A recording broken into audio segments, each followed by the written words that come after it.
শ্রী রামকৃষ্ণ। কি অবস্থায় গেছে! প্রথম যখন এই অবস্থা হলো, দিন রাত কোথা দিয়ে যেত বলতে পারি না। সকলে বললে পাগল হলো। তাই তো, এরা বিবাহ দিলে। উন্মাদ অবস্থা। প্রথম চিন্তা হলো পরিবারও এইরূপ থাকবে, খাবে দাবে। শ্বশুরবাড়ি গেলুম, সেখানে খুব সংকীর্তন। নফর দিগম্বর বাড়ুজ্যের বাপ এরা এলো, খুব সংকীর্তন। একবার ভাবতুম কি হবে, আবার বলতুম মা, দেশের জমিদার যদি আদর করে তাহলে বুঝবো সত্য। তারাও সেধে এসে কথা কইত।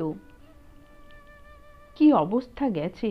একটু সামান্যতেই একেবারে উদ্দীপন হয়ে যেত। সুন্দরী পুজো করলুম, 14 বছরের মেয়ে, দেখলাম সাক্ষাৎ মা, টাকা দিয়ে প্রণাম করলুম। রামলীলা দেখলুম, দেখতে গেলুম একেবারে সাক্ষাৎ সীতা, রাম, লক্ষ্মণ, হনুমান, বিভীষণ। তখন যারা সেজেছিল তাদের সব পূজা করতে লাগলুম।